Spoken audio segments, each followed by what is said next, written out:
Los 10 principios de la economía. La palabra economía proviene del griego oikonomos, que significa el que administra una casa. Al principio este origen podría parecer peculiar, pero de hecho las casas y la economía tienen mucho en común. En una casa se deben tomar muchas decisiones. Debe decidirse cuáles tareas serán realizadas por cada uno de sus miembros y qué recibirán a cambio. ¿Quién cocina? ¿Quién lava la ropa? ¿A quién le toca un postre extra en la cena? ¿Quién decide qué se verá en la televisión? En suma, en una casa se deben distribuir los recursos que son escasos entre los diferentes miembros según sus habilidades, esfuerzos y deseos. Al igual que en una casa, la sociedad enfrenta numerosas decisiones. Una sociedad debe encontrar la manera de decidir qué trabajos deben realizarse y quién llevará a cabo estas tareas. Se necesitan personas que trabajen la tierra, otras que confeccionen ropa, otras que diseñen programas para computadora. En fin, una vez que se han asignado las diversas tareas a los individuos que las llevarán a cabo, así como la tierra, los edificios y las máquinas, deben designarse de igual manera los diferentes bienes y servicios que serán producidos. Debe decidirse quién come caviar y quién papas, quién maneja un Ferrari y quién toma el autobús. La administración de los recursos de la sociedad es importante porque los recursos son escasos. Escasez significa que la sociedad tiene recursos limitados y por tanto no puede producir todos los bienes y servicios que las personas desearían tener. De la misma manera que un miembro de la casa no puede tener todo lo que quiere, la sociedad no puede proporcionar a todos sus miembros el máximo nivel de vida al que cada uno aspira. La economía es el estudio de cómo la sociedad administra sus recursos que son escasos.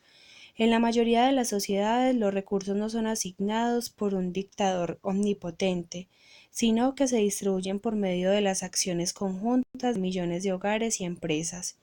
Es por esto que los economistas estudian la manera en que las personas toman sus decisiones, cuánto trabajan, qué compran, cuánto ahorran y en qué invierten sus ahorros. Los economistas también estudian la manera en que las personas se interrelacionan. Examinan, por ejemplo, cómo una multitud de compradores y vendedores de un bien determinado deciden a qué precio se vende y en qué cantidad. Finalmente, los economistas también analizan las fuerzas y las tendencias que afectan a la economía en su conjunto, incluyendo el crecimiento del ingreso promedio, la proporción de la población que no encuentra trabajo y la tasa a la que se incrementan los precios. El estudio de la economía tiene múltiples facetas, pero se encuentra unificado por varias ideas fundamentales.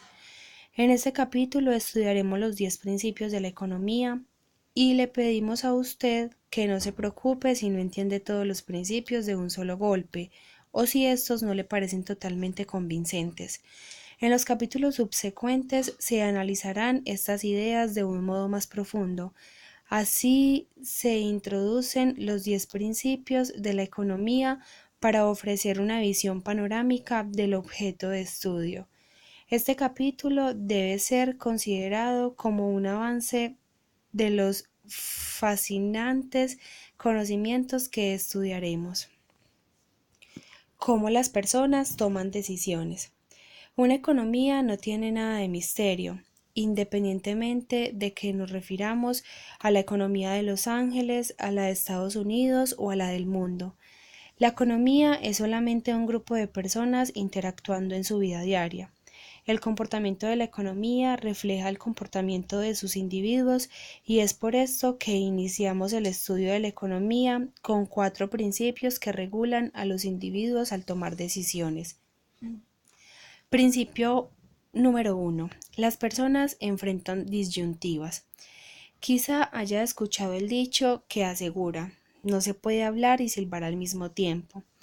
Este dicho es muy cierto y resume la primera lección sobre toma de decisiones, ya que para obtener lo que queremos, en general tenemos que renunciar a algo que también nos gusta.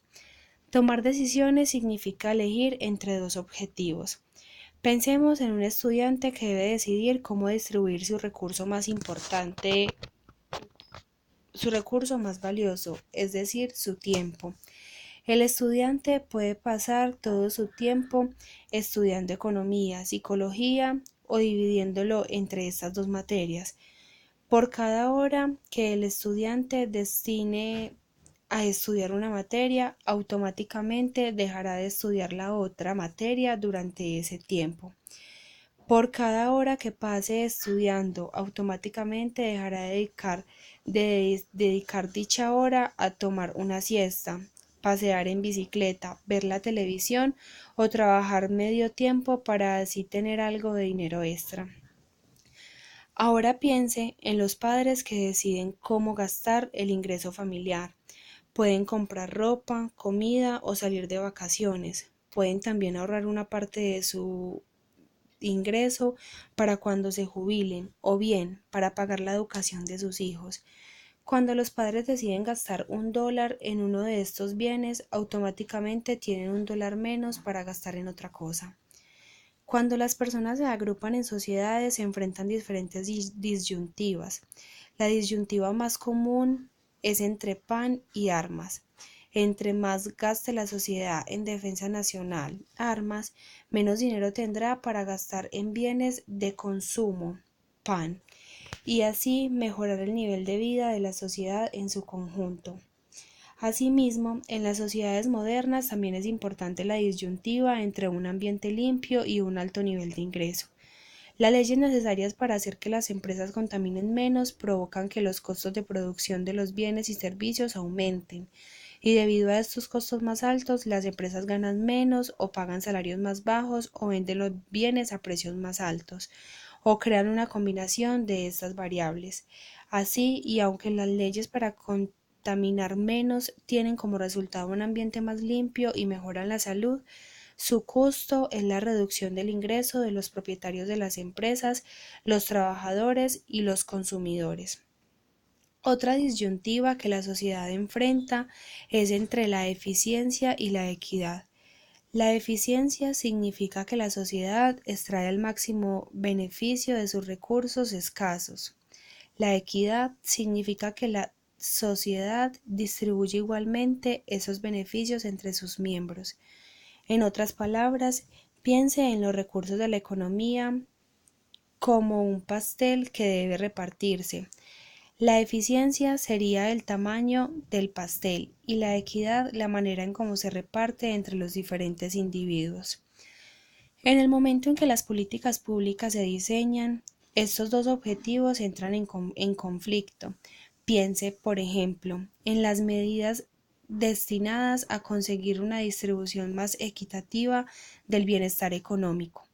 Algunas de ellas, como la asistencia social o el seguro de desempleo, tratan de ayudar a los más necesitados. Otras, como el impuesto sobre la renta que pagan las personas, están destinadas a hacer que los individuos que tienen mayor éxito económico contribuyan en mayor medida al financiamiento del gobierno. Aun cuando estas medidas aumentan la equidad entre la sociedad, también reducen su eficiencia. Cuando el gobierno distribuye el ingreso de los ricos hacia los pobres, reduce también la recompensa al trabajo duro y como resultado las personas tienden a trabajar menos y a producir menos bienes y servicios. En otras palabras, cuando el gobierno trata de repartir el pastel en proporciones iguales, éste se hace más pequeño. El hecho de reconocer que las personas se enfrentan disyuntivas no indican por sí solo qué decisiones tomarán o deberían tomar. Un estudiante no deja de estudiar psicología solo porque eso le permite tener más tiempo para estudiar economía.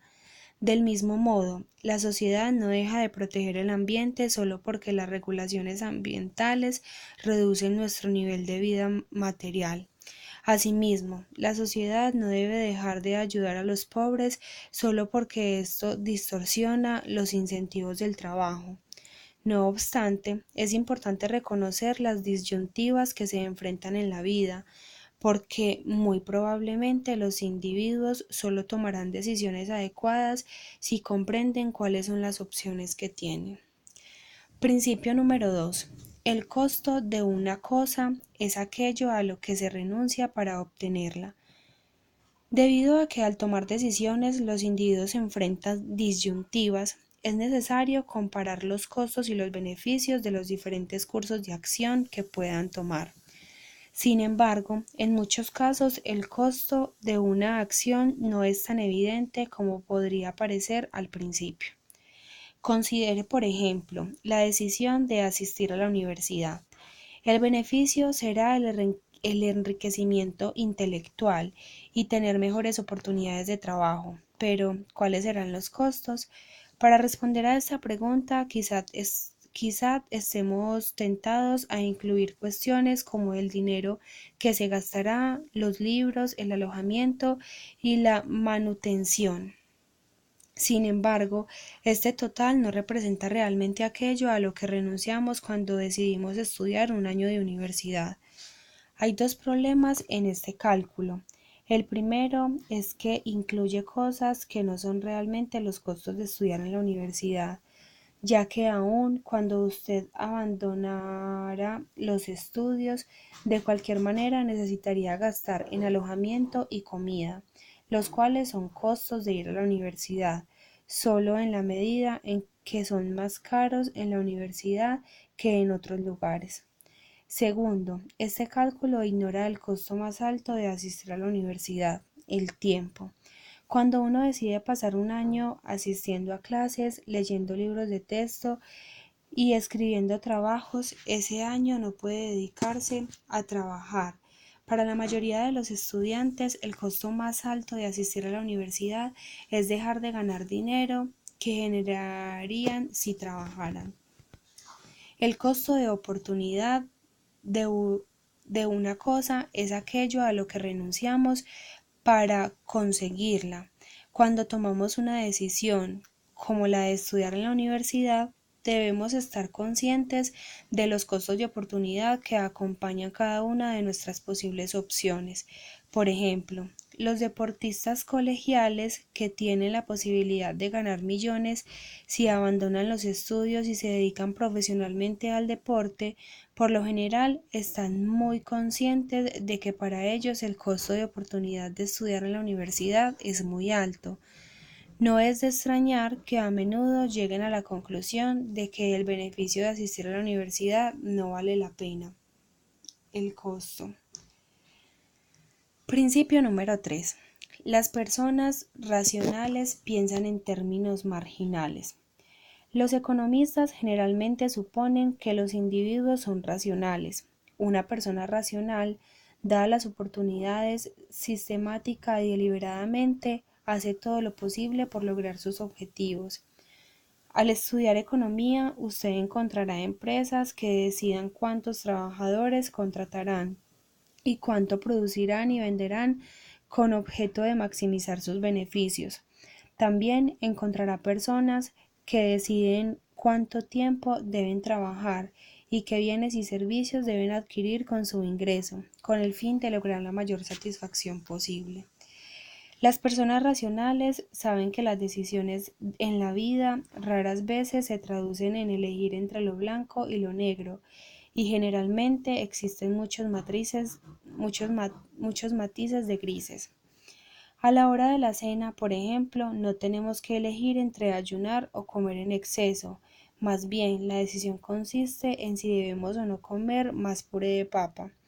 Asimismo, cuando estamos en época de exámenes, no necesitamos elegir entre no estudiar o estudiar las 24 horas del día, sino entre dedicar una hora más al estudio o a ver la televisión. Los economistas utilizan el término cambio marginal para describir los pequeños ajustes que realizamos a un plan que ya existía. Es importante resaltar que aquí margen significa borde y que por eso los cambios marginales son aquellos que realizamos en el borde de lo que hacemos. Las personas racionales a menudo toman decisiones comparando los beneficios marginales y los costos marginales. Piense ahora en el caso de una línea aérea que tiene que decidir cuánto le cobrará a los pasajeros para que vuelen sin hacer reservación. Suponga que volar por todo el país Un avión de 200 plazas le cuesta a la empresa 100.000 pesos. En este caso, el costo promedio por asiento sería de 100.000 pesos dividido 200, es decir, 500 pesos. Esto quizá nos lleve a concluir que la línea aérea no debe vender ningún boleto en menos de 500 pesos.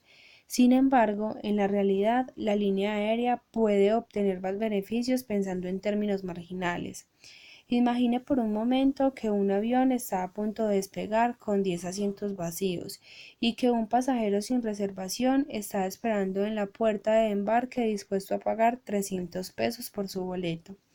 ¿Debería venderle el boleto a la línea aérea? Por supuesto que sí. El avión tiene asientos vacíos y el costo de llevar un pasajero más es casi nulo. De este modo, y aunque el costo promedio de llevar a un pasajero sea de 500 pesos, en realidad el costo marginal de llevar a un pasajero más será la bebida y las botanas que este pasajero consuma. En la medida en que el pasajero que quiere volar en el último minuto pague más que el costo marginal, será rentable venderle el boleto. La toma de decisiones marginales ayuda a explicar algunos fenómenos económicos que de lo contrario sería difícil entender. Formulemos una pregunta clásica. ¿Por qué el agua es barata y los diamantes son caros?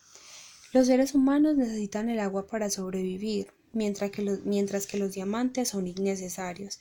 Pero por alguna razón, las personas están dispuestas a pagar mucho más por un diamante que por un vaso de agua. La razón de esta conducta se encuentra en el hecho de que la disposición de una persona a pagar por un bien se basa en el beneficio marginal que generaría con una unidad más de ese bien.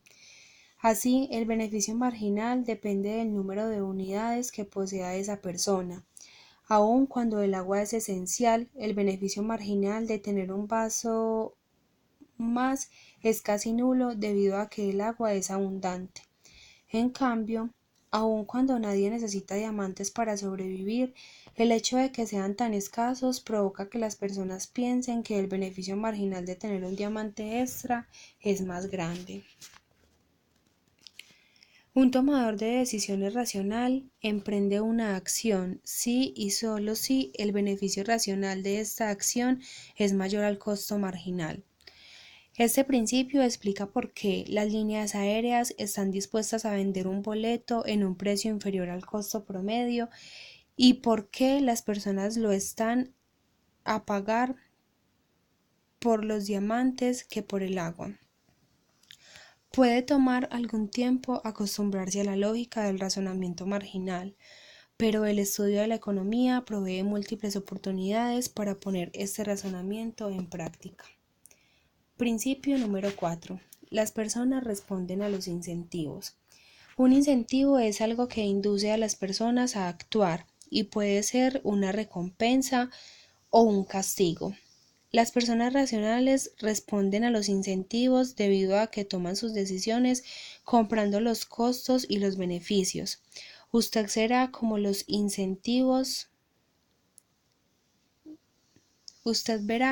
incentivos desempeñan un rol primordial en el estudio de la economía.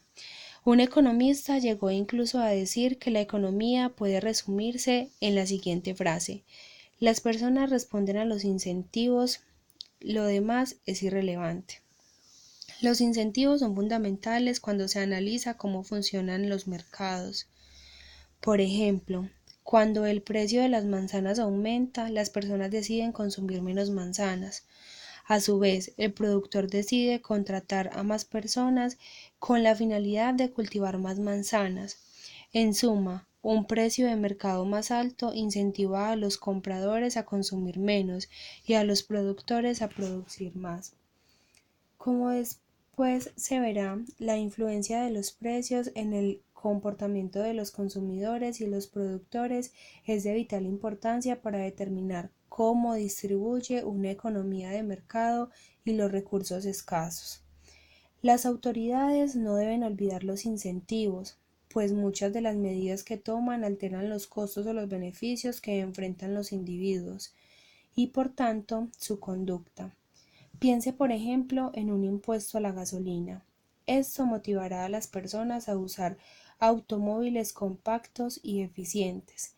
De hecho, esta es una de las razones por las que en Europa se utilizan automóviles compactos, ya que en ese continente los impuestos a la gasolina son más altos que en Estados Unidos, donde las personas usan vehículos más grandes. El impuesto a la gasolina también incentiva los viajes en automóvil compartido, el transporte público y el tratar de vivir más cerca del lugar de trabajo. Si este impuesto fuera más alto, las personas tenderían a usar más automóviles híbridos y si fuera más alto aún, se utilizarían automóviles eléctricos. Cuando las personas no consideran cómo sus medidas repercuten en los incentivos, pueden provocar resultados que no deseaban. Piense en la legislación sobre la seguridad vial en Estados Unidos. Hoy en día todos los automóviles tienen cinturones de seguridad, pero en la década de 1950 esto no era así. En la década de 1960, el libro de Ralph Nader, "No está seguro a ninguna velocidad", despertó en la opinión pública una gran preocupación respecto a la seguridad en los automóviles. El Congreso de los Estados Unidos respondió emitiendo leyes que obligaban a las personas a incluir los cinturones de seguridad en todos los automóviles. ¿Cómo afecta a la seguridad de los automóviles una ley sobre los cinturones de seguridad? El efecto directo es evidente, ya que cuando una persona usa dicho cinturón, aumenta la probabilidad de supervivencia ante un accidente grave. Pero la historia no termina aquí, debido a que la ley también afecta el comportamiento al alterar los incentivos. El comportamiento relevante es la velocidad y el cuidado con los que los automovilistas conducen. Conducir lento y con cuidado es costoso porque requiere de mayor tiempo y energía. Así, al decidir qué tan cuidadosamente conducen, los individuos racionales comparan quizá de modo inconsciente el beneficio marginal que existe entre conducir con mayor seguridad y el costo marginal. De este modo, las personas conducen más lento y con más cuidado cuando el beneficio del aumento de la seguridad es alto. No sorprende, por tanto, que se conduzca más lento y con más cuidado cuando las carreteras están mojadas que cuando están secas. Considere ahora cómo la ley sobre los cinturones de seguridad altera el cálculo costo-beneficio de los conductores. El cinturón de seguridad reduce el costo de los accidentes, ya que disminuye tanto la probabilidad de sufrir una lesión como la de perecer. En otras palabras, reduce los beneficios de conducir lento y con cuidado. La respuesta de las personas ante los cinturones de seguridad es la misma que ante una mejora en las condiciones de las carreteras: conducir más rápido y con menos cuidado. Así, el resultado de dicha ley es un incremento en el número de accidentes. El hecho de que se conduzca con menor cuidado repercute negativamente en los peatones, quienes enfrentan la posibilidad de más accidentes, pero al contrario de lo que sucede con los conductores, no se benefician de la protección adicional que implica usar el cinturón de seguridad. En un principio, la discusión entre los incentivos y los cinturones de seguridad quizá parezca pura especulación, pero lo cierto es que un estudio clásico del economista Sam Peltzman, publicado en 1975, muestra que las leyes sobre la seguridad en los automóviles produjeron muchos de los efectos señalados antes. Según la evidencia recabada por Peltzman, las leyes dieron como resultado menos muertes por accidente, pero también provocaron más accidentes. El estudio incluyó que el resultado neto es una pequeña variación en el número de muertes entre los automovilistas y un aumento del número de muertes entre los peatones. El análisis de Peltzman es un ejemplo poco convencional que muestra cómo es que los individuos responden a los incentivos. Así, al analizar cualquier medida debemos considerar no solo los efectos directos, sino también los indirectos, que en ocasiones son menos obvios y repercuten sobre los incentivos, ya que si la medida altera los incentivos, modificará también la conducta de los individuos. Efectos de los incentivos en los precios de la gasolina. De 2005 a 2008, el precio del petróleo en los mercados mundiales se disparó como consecuencia de la oferta limitada y el aumento súbito en la demanda generada por el sólido crecimiento mundial, en especial el de China. El precio de la gasolina en Estados Unidos aumentó de casi 2 a cerca de $4 por galón. En ese momento abundaban historias en las noticias sobre cómo respondían los consumidores al incentivo creciente para ahorrar, a veces de maneras lógicas y otras formas menos obvias. A continuación se presenta una muestra de diversos artículos. Conforme aumentan los precios de la gasolina, los compradores recurren en tropel a los automóviles compactos. Los precios de la gasolina aumentan a la par que las ventas de las motonetas. Los precios de la gasolina golpean las ventas de motocicletas, las reparaciones están a toda marcha. Los precios de la gasolina provocan que una oleada de automovilistas recurra al transporte público. La demanda de camellos crece por el exorbitante incremento del precio del petróleo. Los agricultores del estado indio de Rajasthan redescubren al humilde camello. A medida que se dispara el costo de los tractores devoradores de gasolina, estos mamíferos ungulados vuelven por sus fueros. Las líneas de aviación sufren, pero las carreteras de pedidos de Boeing y Airbus son cada vez más voluminosas. La demanda de los aviones nuevos, que consumen menos combustible, nunca ha sido mayor. Las nuevas versiones del Airbus A320 y el Boeing 737, los aviones de fuselaje estrecho más demandados, son hasta de 40% más baratos de operar que los aviones clásicos de las aerolíneas estadounidenses que aún las usan. Las prácticas de compra de vivienda se adaptan a los altos precios de la gasolina.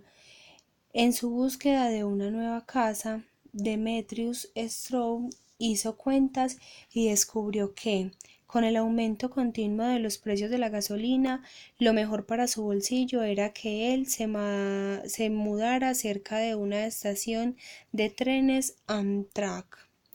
Los precios de la gasolina obligan a estudiantes a tomar cursos por Internet. Para Christy Labadie, estudiante de segundo año de Northampton Community College, el trayecto de 30 minutos en automóvil de su casa al campus de Bethlehem, Pensilvania, se ha vuelto un problema financiero al aumentar los precios de la gasolina a más de $4 por galón. Por ello, este semestre decidió tomar un curso en línea para ahorrarse el viaje y el dinero. Didi suspende vuelos en jet privado por los precios de combustible. Dichos precios han obligado a un viajero frecuente inesperado a quedarse en tierra.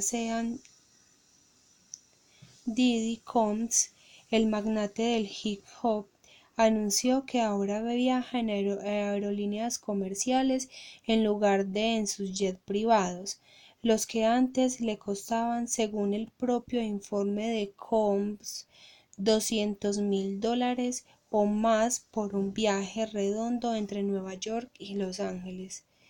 Es increíble, pero estoy viajando en vuelos comerciales, afirmó Diddy, quien mostró su pase al bordar de las cámaras antes de subir al avión en el que ocuparía un asiento de primera clase. Así de altos están los precios de la gasolina.